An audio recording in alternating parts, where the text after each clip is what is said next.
Adam22 and Jason Love fought on brand risk number 12, Aiden Ross's organization. And in all honesty, this whole fight card was not that bad. There were some influencers, streamers, and actual boxers fighting on this card, and the whole thing was okay. But this main event between Adam22 and Jason Love was questionable. The whole build-up and storyline between this fight was that Adam22 was gonna fight the guy and beat the guy that beat his wife sexually. And that didn't really work well for Adam. Adam was telling the people that he was gonna knock out Jason Love. And it seemed like Adam22 had this confidence about himself. And in all honesty, I felt that Adam22 had a chance. I don't know if he was gonna win the fight against Jason Love, but I thought he had a chance. And many other people like Aiden Ross and Blueface had that feeling as well. And I was completely wrong about that. This main event starts with Jason Love walking to Tory Lanez. And it was a pretty decent, okay walkout performance, you know, because at the end of the day, we're here to fight. We're not here to do a live performance. Whereas Adam22, he had the whole Sinister Six of YouTube by his side.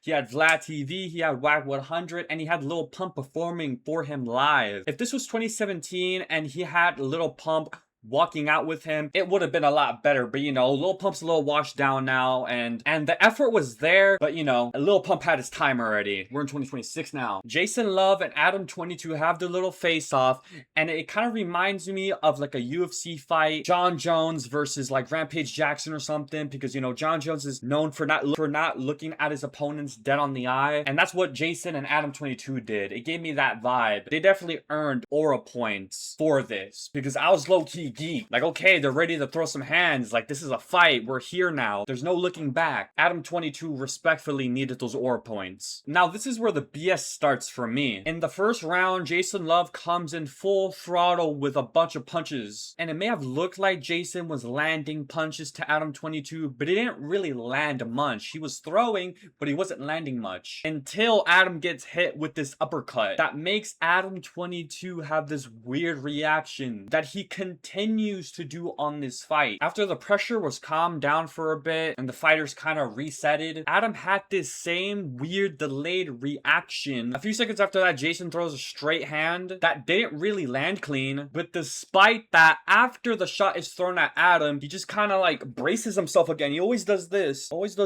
After that, Adam tries to regroup and calm himself down, try to relieve the pressure off of Jason Love's relentlessness, but he still continues to have this weird delayed reaction. He always does this pattern to where before or after a punch is thrown at him, he's always just anticipating a shot. So that for me was a telling sign. Hey, you never know. Adam is in his 40s and his reaction time may not be as good as it used to be. Or maybe he's just faking this whole fight to have an easy way out so he won't get hurt. Getting back to the fight, Jason yet again throws an array of punches that weren't really landing until the right hand came in and Adam went down intentionally and willingly, in my opinion. Yeah, the right hand was clean and all, and it may have even buzzed or hurt Adam, but I just feel like Adam put himself down instead of the punch doing that to him. That knockdown that Adam did just gave me a really weird scripted vibe. Adam fortunately gets up from the knockdown and the fight resumes, and Adam continues having this weird delayed reaction once again. Like he does it before a punch,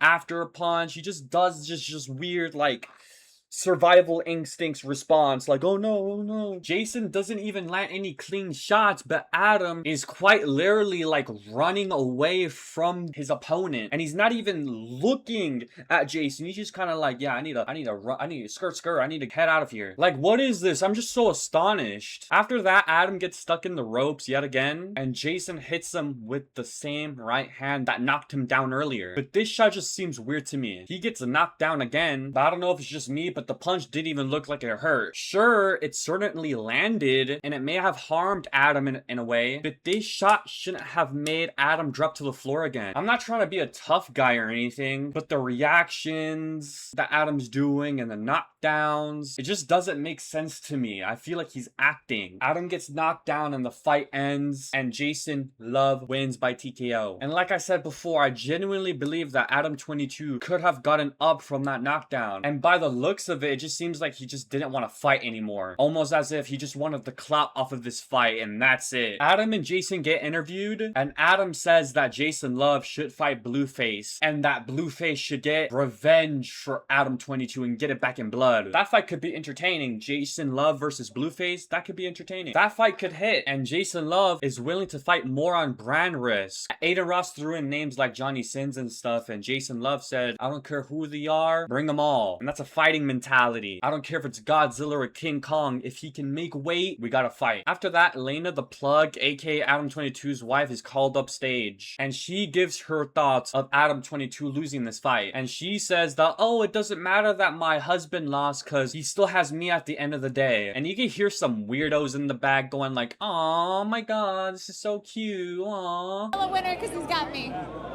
Jason!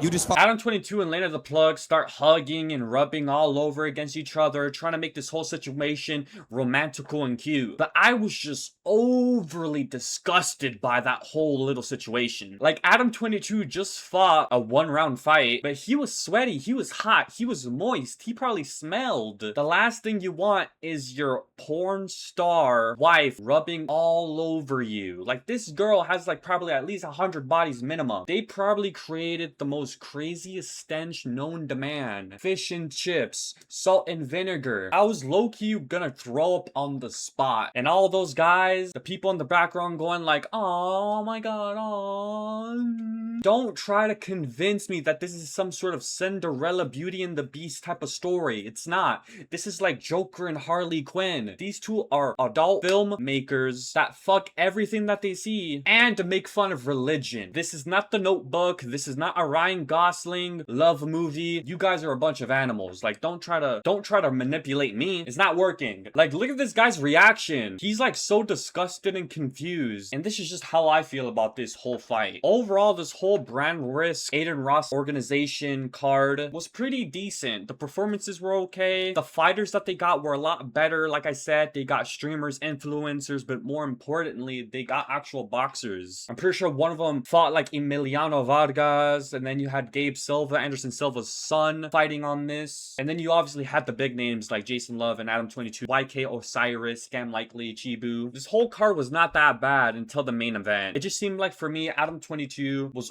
overreacting in a way with certain punches, and I felt like he could have gone a lot longer. This fight kind of reminds me of the recent fight between Jake Paul and Anthony Joshua, where Jake Paul was just weirdly trying to take down Anthony Joshua, trying to double leg him as if this was an MMA fight. My name's Aheen Zamali, and I'm out. Peace.